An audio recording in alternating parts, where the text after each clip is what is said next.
Hi everyone, welcome to the Inner Freak YouTube channel. I'm Jorge, and today we have something really special for you. We're actually going to be diving in and breaking down a patch that we made in Ableton Live. And it's kind of a glitch generative thing that we created just for fun one day. But recently we posted it on TikTok and it got a lot of comments and a lot of people were interested on how to make those type of sounds. So let's go ahead today and dive in. We'll break it down and jam with it a little bit and have some fun. So let's go ahead and listen to this thing first.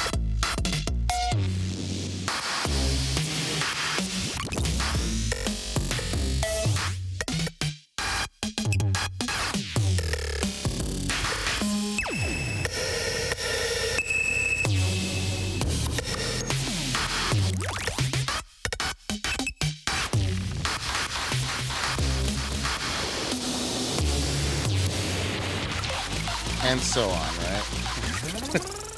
Okay, so y'all heard this. If you saw this on TikTok, basically, you saw a little snippet of it, and also posted, I think, a clip of this on Instagram. But essentially, it's a dope little glitch, kind of IDM generative, rack that's self-modulating, and it's just providing all sorts of fun, glitchy little artifacts here and there. There's a lot of sound processing on it, and it was really just an attempt in me to just mess around with like the stock 808 and a couple extra little samples that I had, and see if I can get something really fun and really kind of evolving out of Ableton Live. So today I'm actually using Ableton Live Standard, and the one add-on that I have for anybody if you're trying to make this patch is Max for Live. So it is extra. If you don't have it, you do got to pay for it, but it does open up a huge world to allow all this sort of manipulation. And then also there's a bunch of different dope like audio effects that are only at Max for Live devices and things like that. And I'm sure y'all have seen some of the bonker stuff that's out there. But today we're only actually using one main thing from it to really drive all the animation in this thing, and that's actually the Max for Live LFO. And that LFO is actually sending out source to, or it's sourced to 8 different destinations, and it's actually allowing me to modulate everything from the dry wet of the reverb to the decay time, the delay time, and a few different things that are actually shaping a lot of the sound. So let's go ahead and break that down here. And the first thing that I wanted to show y'all is the very beginning of it. We have an 808 core kit here, but we also have the actual arpeggiator. And you can see that some of these things are getting modulated right here. And that's because the LFO in Max for Live is constantly running. You can sync it directly to the tempo in your session, but it's constantly running. You can also make it free run, which is cool. Um, I'm sure there's some kind of way around that, or maybe some way to sync it differently. But for me, I got no problem with it. Just kind of always doing its thing. I think it's really fun, especially for the kind of stuff we're trying to make here today. So we have a regular 808 rack, but then I do have these kind of fun little different sounds on top of it. So I actually have grouped everything here. So if I go ahead and just turn off the actual effects group, we can hear just what's happening. Turn that down a little bit. It's kind of hot. Whew. Okay. There you go. And you can hear it's really simple, right? There's nothing super crazy going on. It's essentially our normal 808 sounds. And there's a couple of different things up here that I've added, these little glitch sounds. There's a couple cool little things. I think some of these are from the glitch.cool pack with Glitch with Friends. And there's this cool pad that I like here, right? And that adds a lot of tonal variety to the thing later on. So that's really dope. And there's essentially I think if we have 16, 20, 24, right, some odd samples, who cares? And you can add as many as you want to this rack. You go bonkers. And essentially what we're doing is we're triggering the different samples randomly at different times, and we're actually going ahead and adding all of the effects directly on top of it, adding a bunch of processing and getting this really gnarly sound that again keeps on moving because of the LFO. So that's really rad.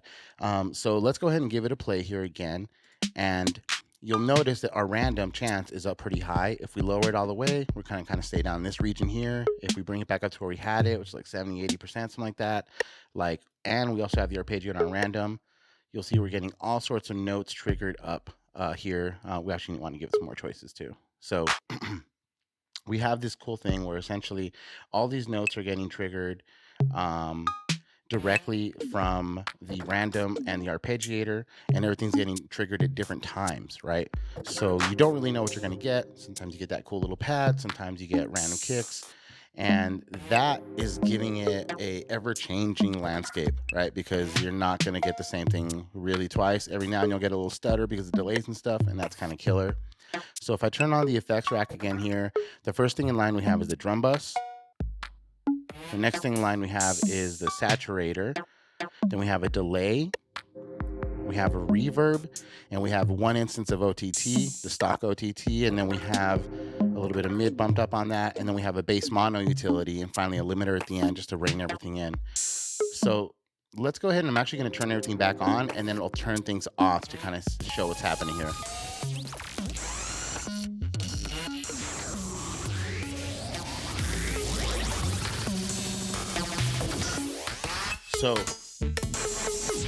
So directly here, if we take the reverb and the delay off, we can see that most of the character gets taken away here. Still really ripping, not gonna lie, and that's because of the saturator and the drum bus, right? So we have a couple things going on. We have the saturator here in the wave shaper mode, and we have the curve, which is being modulated. So that's the first thing here. You see WS curve on the LFO. We also have the drum bus, and the drum bus has two things being modulated as well, the transients and the boom frequency. So you can see they're actually moving. And you can set the min-max of the LFO, which is really cool. And you can set essentially the limits of how far this LFO is going to affect it. And then within the main screen of the LFO, you can see our wave shape here, have it set to random, 100% smooth. So it's just like a smoothly undulating wave that's randomly going up and down, turning the knobs every which wacky way. And then we have it set the rate to 1, so it's going on beat. So I actually have it synced to the beat this time. And we have the depth turned all the way up. So with the delay here and the reverb now added to that, we're getting a lot of gnarly sounds from delay, specifically because we're going into like really, really short, high feedback, hard plus strong style synthesis territory where we're basically getting these really, really small pitch tones. Let's hear that real quick. Sometimes longer.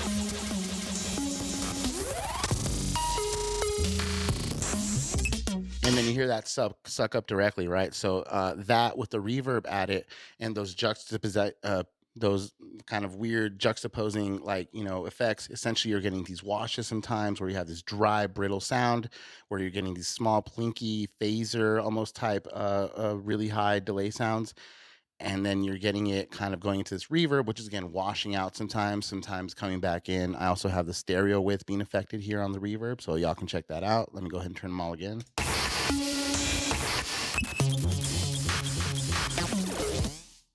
Right?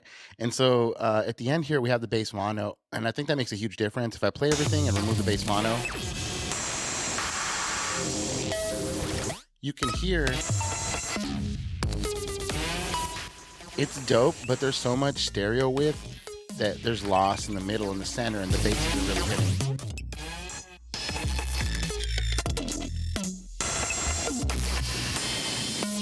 So if we turn on the bass mono, you hear that nice punch in the center, right? So, and that's, to be honest, that's kind of it for the rack. I mean, we have the arpeggiator up here on random. Again, one random to change the different samples that are within Simpler that we're using. Again, just the core kit. And we have the drum bus, which again, I would recommend if you don't use the drum bus or any of these stock Ableton plugins, please check them out, explore them further. If you want to try to create this rack, I mean, these are essential things that, you don't need to go out and download more plugins. There's a lot of fun stuff already built into Ableton. Again, the key thing for me right here is the LFO. Having this LFO, and it's as easy as you can assign something by simply, I deleted it with an X. You can go ahead and hit map, and then you can go ahead into the frequency, which I had the boom frequency, and now you can go ahead and it'll just map it. And all these different ones will all go actively at the same time.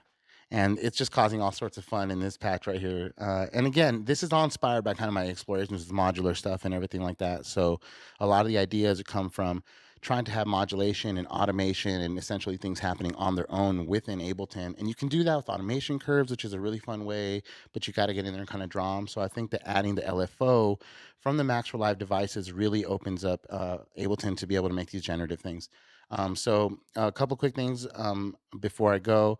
I wanted to say this can definitely be used for performance. You can do anything from mapping like macros in here, making a whole effects rack. You can go ahead and actually set up a MIDI controller and do your own thing with it if you wanted, and just like play it, by hand in real time. Mess with the. Finally, the most important thing actually I forgot totally, which is what's giving it so much dynamics.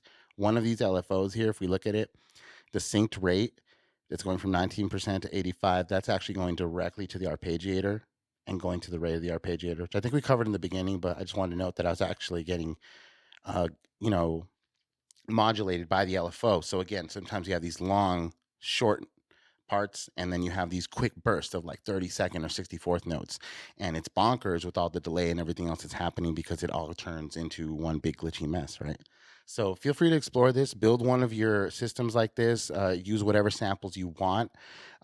Mad shout out to Net Rush and Mr. Bill. If you guys don't know them, anyone out there online, if you want to learn about glitch and sound design and kind of just making funky, crazy sounds like this, go ahead and look them up. Lots of dope videos, and I've been truly inspired, especially by Ned Rush. Homie's a madman, and yeah, definitely lots of respect to them. So this song, Micro 808, is available on SoundCloud and Bandcamp. It's under Sleep of Eons, which is my artist name, and I'm one of the co-founders here at the Inner Freak Audio Visual and Synth Collective. So if y'all like this video, go ahead and hit subscribe, hit like. You know what I mean? It means a lot. Thank you so much for watching, and we look forward to sharing more crazy, wacky glitch videos with y'all on the way out. And let's go ahead and jam on this baby.